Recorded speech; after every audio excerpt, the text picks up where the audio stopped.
the Ultim SVR Lazartigue trimaran, which is racing in the South Atlantic towards the Indian Ocean, in second place. On the ARKÉA Ultim Challenge-Brest, Tom Laperche has suffered damage to the dagger board following a collision that occurred last night at 4:30 am UTC.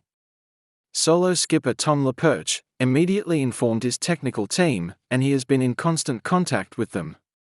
He is positioned about 1,300 miles from Cape Town. The collision damaged the dagger board case, causing a significant water ingress, which remains stabilized. Laperche is safe, and is being assisted by his technical team to assess the damage and organize the next steps over the next few hours. Charles Caudrelier, Maxi Edmond de Rothschild, has opened a 70 miles lead on second place Tom Laperche, SVR Lazartigue, as the ARKÉA Ultim Challenge-Brest's two pacemakers contemplate their rapid descent into the Southern Ocean, set to pass Tristan de Cunea tonight, making between 34 and 36 knots, with some 1,400 miles still to sail to pass the longitude of the solo Ultim race round the world's first Great Cape, the Cape of Good Hope.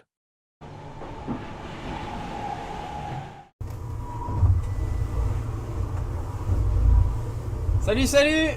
En direct de l'hémisphère sud maintenant, on a passé l'équateur hier soir et là ce matin on profite de cette descente le long des côtes brésiliennes comme on a tant rêvé. C'est mer plate, 15-18 nœuds de vent, le bateau il vole à 35 nœuds de vitesse, parfois 40, c'est vraiment génial. Là franchement c'est merveilleux, il est beau le bateau, il ne demande qu'à aller vite, donc on en profite.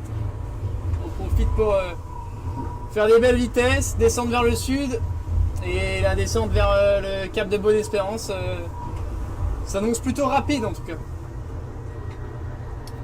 Le bateau va bien, j'ai super bien dormi cette nuit, là j'ai vraiment pas mal fait quasiment que ça, donc tant mieux. Et là on affine un peu la stratégie météo pour les prochains jours, mais bon, surtout je peux vous dire que là je profite de ce bateau qui est incroyable. C'est assez fabuleux les conditions là. Là on vole et on vole super bien et tout est stable, il n'y a rien à faire.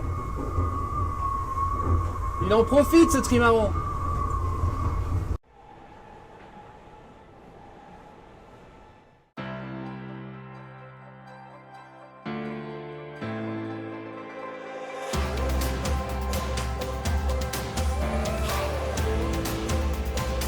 This is your weekly Global Sailing Highlights show, The World on Water, January 19, 2024. Still with the Arkea Ultim Race, here is their weekly recap of the first week of racing.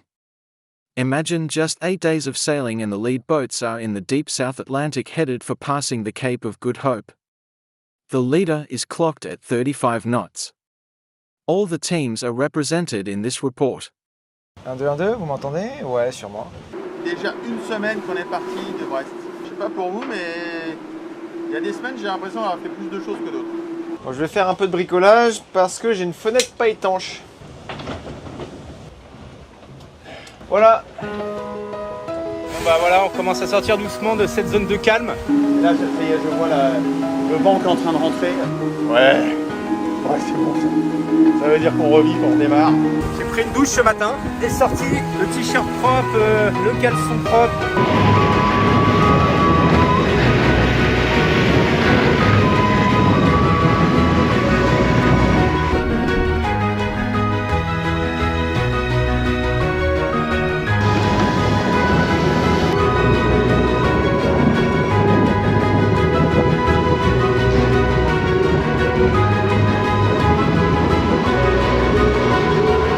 Bon, petite vidéo, je vous fais de l'intérieur aujourd'hui parce que 45 nœuds d'apparent dehors, donc bon, c'est chouette, c'est parti, on vient de passer l'équateur.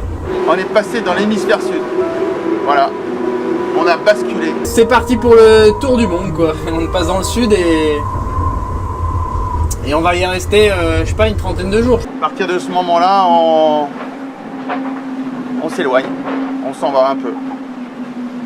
Tous les jours, on s'en ira un petit peu plus loin, jusqu'à passer ce moment, l'équateur, et on rentrera à la maison. Et ça n'a pas été facile cette première semaine de course pour moi, et le bateau, on a eu quelques petits soucis techniques. Et comme c'est important et qu'on va donner des ondes positives, on n'oublie pas la tradition, on va trinquer avec Neptune pour conjurer un peu les mauvaises ondes et peut-être que ça reparte pour la suite. Allez, on lâche rien, la course n'est pas finie, loin de là. Voilà, premier réveil dans l'hémisphère sud. Puis bah du coup on en profite un peu pour ranger là, c'est un peu plus calme. C'est l'heure de la lessive pour moi. Ouais, pas sèche, le dernier fruit et avocat, ambiance tropique.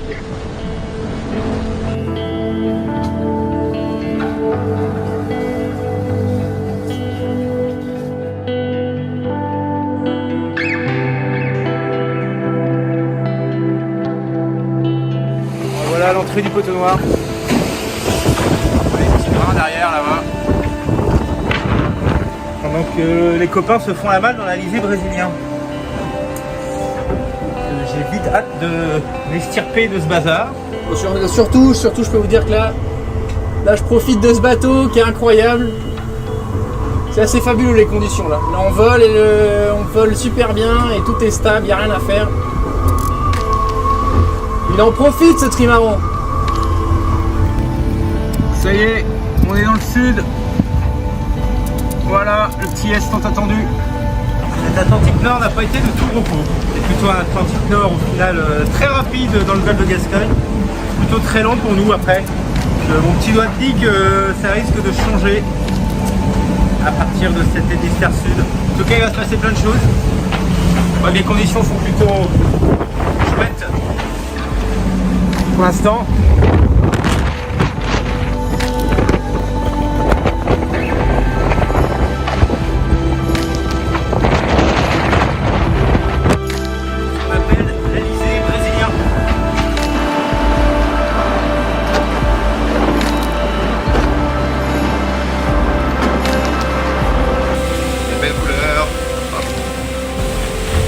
Voilà, on descend vers le sud.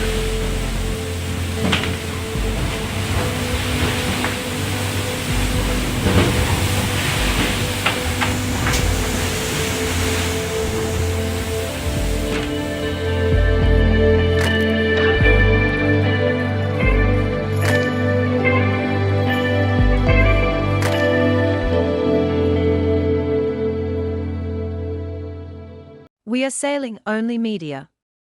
Please subscribe, share, like, and check the alerts bell. A total of 101 sailors from 46 countries participated in the 2024 ILCA 6 Women's World Championships. And Marie Rindam from Denmark was crowned Women's World Champion in the ILCA 6 Class 2024, maintaining her lead throughout the championship. The current Olympic champion finished with 58 points in 11 races. Charlotte Rose, from the United States, finished in second place, with 75 points, and with a 3-point difference, the Belgian, Emma Plaschet, secured third place. Marie Rindam, world champion. It's been a really long regatta in a lot of ways, very different from what we had normally. Can you just tell us about your build-up for this event, because you made it look easy. I'm sure it wasn't. No, it definitely wasn't easy. Very tricky conditions, big waves. We've been training in my training group. We have been training in Lanzarote, and it's been really, really good for this conditions out here. We had a long period with base training, and since the Olympics last time, I've been missing that because it's been a bit hectic with everything else. I mean, it's not only the ILCA 6 stuff you do, is it? No, it's not. So it's just been nice to have a period where I can, get back in shape. Gold medalist at the last Olympic Games. Is there anything you've done different this Olympic cycle as it draws to an end? Yeah, there's a lot of things I've done differently. I think the campaign has been so much shorter, but I also allowed myself to do something else and sail other boats and other classes and, finish studies. Helps me a bit with the focus in the ILCA. So you're keen to take the cover off in the morning? I'm definitely keen to take the cover off and sail ILCA. It's an awesome boat, and yeah. And finally, Mar del Plata, I hope I've said that right. It's the first time I've ever been here. Just a little chat about the venue, because it feels very different to those European venues we often race at. Yeah, we haven't been here more than 6 days before the championship, and obviously that makes you you have to be good at adapting and quickly figure out how do I sail fast here. And I think that's one of our strong things on the team, because the level is so high on our little training group, and we quickly figure out how is it to sail here, and then we share the knowledge within our group. And just having Piotr as a coach, because he's so experienced. I'm so glad you said that. You've always got to have a shout out for the coach. Yeah, for sure. I mean, he makes a big difference in our training group, and just really proud of our whole team, that we help each other so much, and also makes room for the next generation. And I'm sure Anna, she's ready to take over as soon as I step down. So yeah, it's really just it's fun. I see her training very hard, and you're going to make you're going to make everyone very jealous to join your training group. Thank you so much for your time, and just any words you have for your fellow competitors? I'm just really happy to compete against them. I think it's a really high level, and I'm really proud of this class, that we came a long way. I was in London Games, and now the level is in a totally different level compared to 10 years ago. So just really proud, and I hope this class will continue for a long time. Thank you very much, and best wishes for the future. Thank you so much.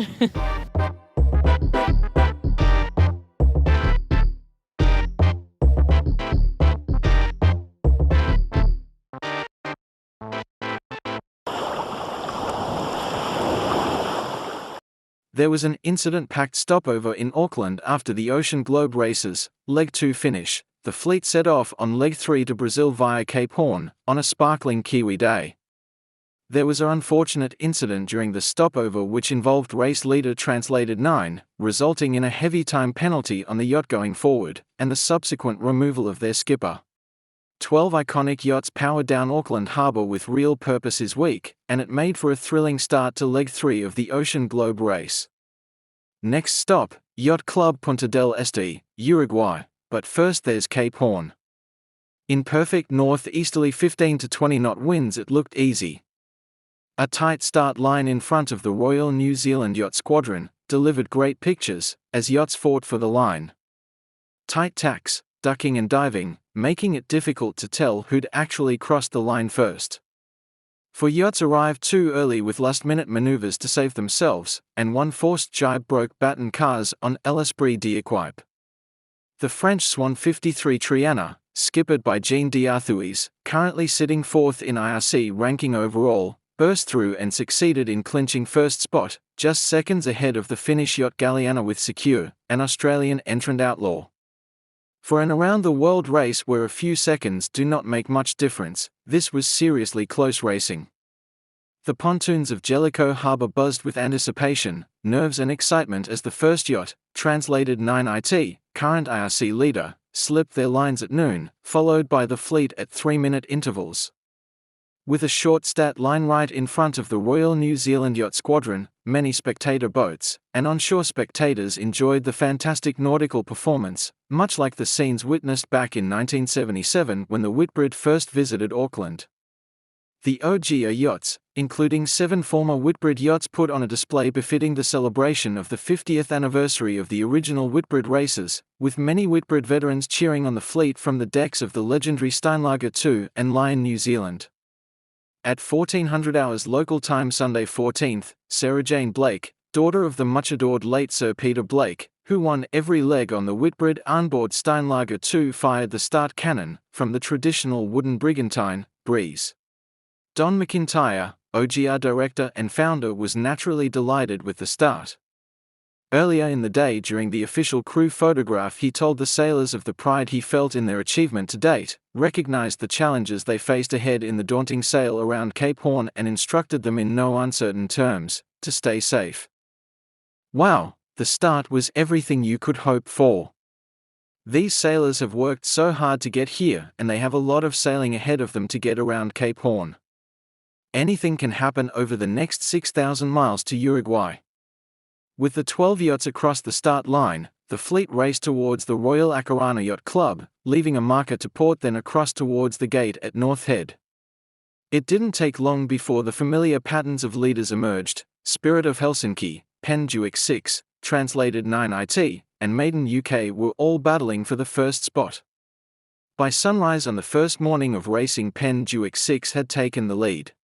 Just days to the restart of the McIntyre Ocean Globe, race leader, translated 9, was issued a total of 172 hours of time penalties associated with sending 3 sails to a sailmaker for repair, without approval, and without any notice. This is not allowed under the notice of race, unless specific processes are followed, and advance notice and approvals are given. In this instance, no OGR approvals were given to translated 9 to remove sails for repair.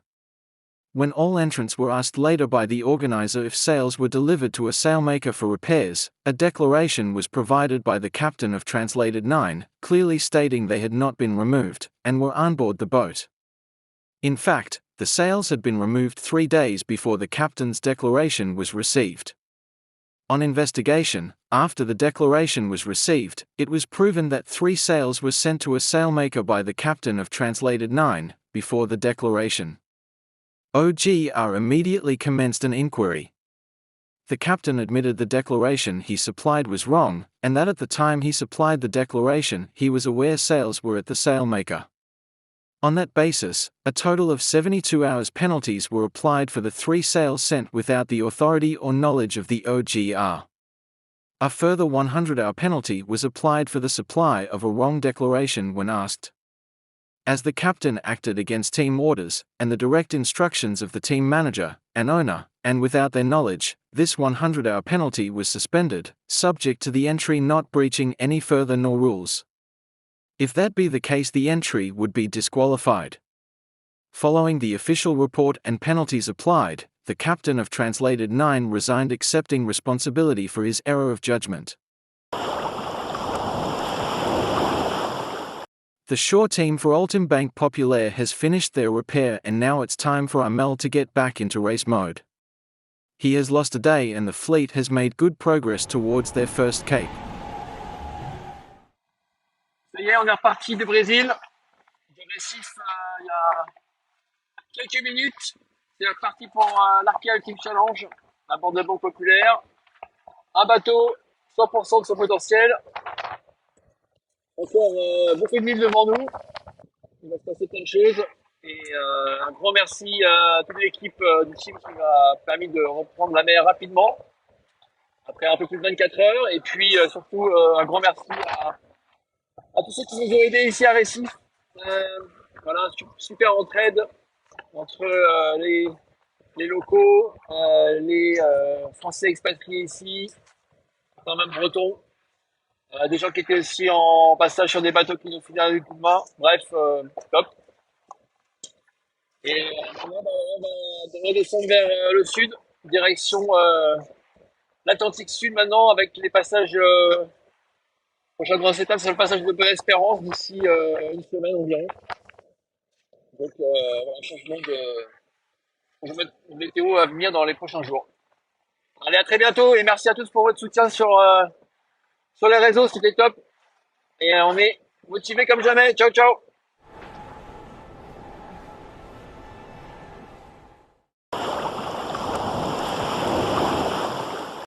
Emirates Team New Zealand brought their new foil out into sailing commission this week, out on a beautifully flat Hauraki Gulf summer's day with the mercury nudging 23 degrees, and a variety of wind strength from 5 to 13 knots, perfect for the initial test of the most refined foil yet seen in this America's Cup cycle.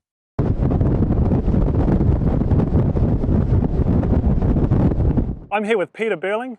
Emirates Team New Zealand have just completed day 54 in the LEQ on the Hauraki Gulf. After a day of towing yesterday, you got the sails back up today. What was the aim of today's session and how did it go? Yeah, it was an awesome summer's day down here in the Hauraki Gulf. Yeah, we're just doing some more speed stuff, longer straight lines, just testing a few things in the foils, and yeah, it was really nice day out there yachting. About 30 minutes into the session, you stopped and people from the chase boat got on board. Was that due to a technical issue? No, I don't think so. Oh, I can't really remember, it's been a long day, but yeah, no, we didn't have too many issues today. Just kind of chatting through what we wanted to try with the testing schedule, and yeah, so obviously stop and have a rest every now and then, and it's hard to focus for too long without stopping, so no, really fun day out there. Yeah, fair enough. Following that, I noticed you did a very long tack on port towards Waiheke Island. and I noticed that you're often peering down towards your starboard foil. What are you mainly trying to observe when you do that? Yeah, we obviously have different foils on side to side, so we're just trying to compare the differences. Yeah, subtle little details, and obviously something that's very important for the long term is trying to get the fastest foils under the boat. So we're still pushing along, trying to figure a few things out. You were running a new foil on starboard. Can you speak to what conditions was this foil optimized for, and what are the anticipated strengths of this new design? I think all the foils have to go across the wind range. Yeah, unlike America's Cups of old, the last two, your foil, you just get one and it's got to do everything. So yeah, for us it's really about trying to cover everything well and not have too many weaknesses. So it's pretty happy with it. I noticed you crashed down after one of your first jibes onto the new starboard foil. Was that simply just getting used to the new foil, or was it just a lack of breeze? We're just trying different bits and pieces. Obviously massively under range on the J3 there for quite a while, so I was yeah, kind of waiting for a little while to do the peel down to the 2. Thought it was going to be a little bit windier, more like it is down here up the top. So it was yeah, but no, all good fun. And as you said, I noticed you swapped from the J3 to the J2. I was wondering how much does your own dirty air affect you as you come through the jibe, as you're sailing out of the jibe? Yeah, well, normally if you do a good jibe, you're quite a long way in front of your own gas, but yeah, obviously if you get it a bit wrong and end up a bit thin on the exit, you can get close to it. Must have been pretty close to it in that jibe, but still survived. And final question, is there a particular type of breeze or sea state that you'd like to sail in more of in the lead up to Barcelona, or just a bit of everything really? Yeah, well here obviously we don't get the swell that we do in Barcelona very often, so yeah, whenever that comes in we try and make the most of it, but yeah, you've got to be good across the board, and it's been really nice to get some light air stuff and some more mid-range today, and yeah, we'll put the boat back in the shed and keep pushing forward later in the week.